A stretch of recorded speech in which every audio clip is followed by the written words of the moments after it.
Hey everyone, welcome back to The Explainer. Today we're diving into literally one of the most profound, mind-boggling questions humanity has ever asked. Why does anything exist at all? We're going to be exploring a really fascinating philosophical framework laid out by Bediüzzaman Said Nursi in his Treatise on Nature. Specifically, we'll be breaking down Part A of his series.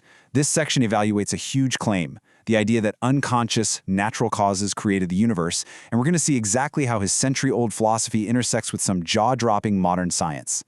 So here's our roadmap for today. We'll start with the problem of origins, then walk through three classical logical impossibilities: precise measurement, blind cooperation, and unified order. And finally, we'll wrap it all up with the conclusion.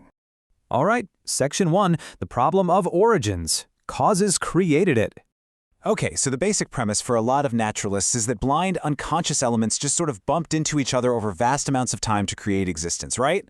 Well, the source explains that Nursi sets up a core dilemma against this. Basically, if existence isn't attributed to a single creator, we're forced to assign the actual act of creation to the causes themselves. Think about what that means. It means the universe's countless mindless elements must somehow individually know how to play a precise role in creating every single living thing. Keep that in the back of your mind as we evaluate whether that's even logically possible. Moving right along to Section 2, Impossibility Number 1, Precise Measurement. To really illustrate this, the explainer outlines Nursi's famous pharmacy analogy. I want you to picture a massive pharmacy filled with hundreds of jars of different chemicals and substances. Now imagine a highly complex, life-giving medicine needs to be prepared from them. But here's the catch. Every single ingredient has to be measured perfectly. 1 gram too much or 1 gram too little, and the medicine fails entirely. Nursi asks a pretty simple question here. Could these jars spontaneously tip over, by sheer accident, and just happen to pour out the exact required amounts to form this perfect medicine? Now, when we act like a time machine and connect Nursi's century-old philosophical thought experiment to modern molecular biology and astrophysics, a brilliant parallel emerges. The exact same principle of ultra-precise measurement required for that hypothetical medicine is actively required for the DNA in our cells and for the physical constants of our entire universe. So let's talk about just how precise we're actually being here. The source gives this mind-bending number, 10 to the power of negative 164,000. According to mathematician Hubert Yockey, that is the calculated probability of just one single functional protein arising by pure random chance. To put that completely astronomical number into perspective for you, the total number of atoms in the entire observable universe is only 10 to the power of 80. Mathematically speaking, the odds of life's precise ingredients assembling by tumbling jars of chance is, for all intents and purposes, exactly 0. And it's not just biology, you guys. It's the cosmos itself. The physicist Freeman Dyson famously observed that the universe is fine-tuning. Things like the cosmological constant, or the proton-to-electron mass ratio, is so incredibly precise that random chance just isn't a serious scientific explanation anymore. I mean, a 2% change in the strong nuclear force, and you have absolutely no stars and no life.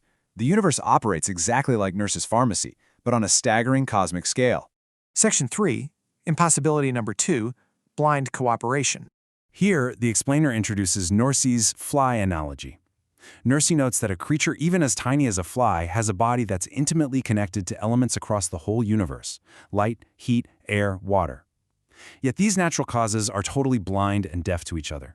They operate strictly on their own rules, so how could opposing, contradictory, unconscious forces simultaneously squeeze together and cooperate in perfect harmony to construct the incredibly delicate, functional body of a fly?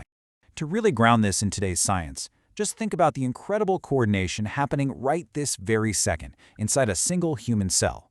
We are talking about 3 billion molecular machines functioning simultaneously. You've got ribosomes assembling proteins, mitochondria pumping out power, the Golgi apparatus dynamically packaging materials, and the cell membrane acting like a bouncer managing access. None of these complex steps can exist or function at all without the others being present at the exact same time. Or consider the human immune system. The source notes that it can seamlessly handle about 10 million distinct threats. T cells identify the exact antigen, B cells instantly produce custom-tailored antibodies, memory cells literally log the data for decades, and chemical signals organize the entire defense in seconds. It is a biological symphony of real-time perfect harmony. Which leaves the source asking a pretty pivotal question. Could blind, deaf, purely material causes truly organize this level of precise coordination across millions of different cell types? Nursi's argument is that independent, unguided material causes would logically produce total chaos, not this level of synchronized order. And that brings us to section 4, impossibility number 3, unified order. The explainer unpacks a fascinating classical philosophical principle here. Awahidu la yasduru illa min awahid.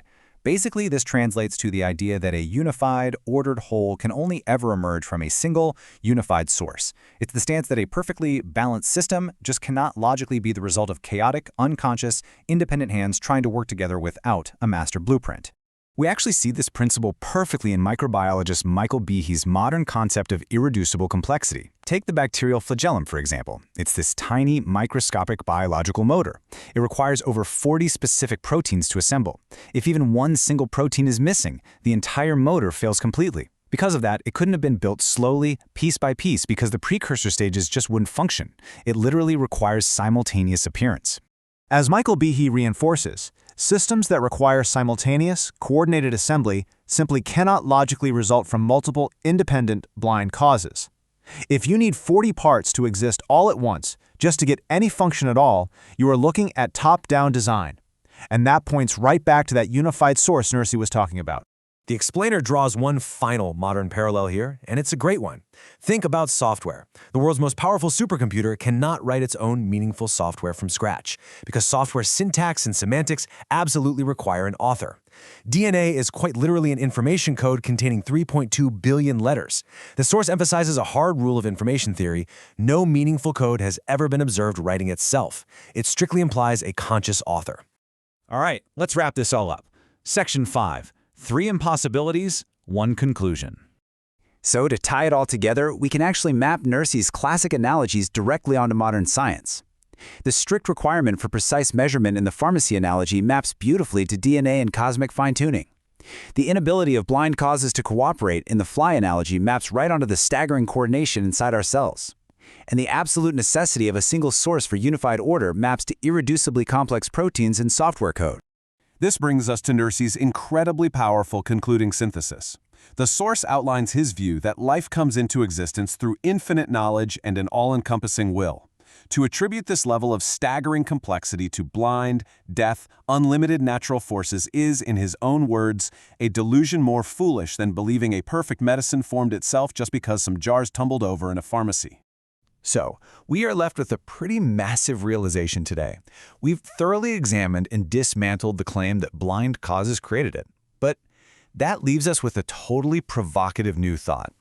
If blind natural causes couldn't have created the exquisite order of the universe, could the universe have somehow created itself?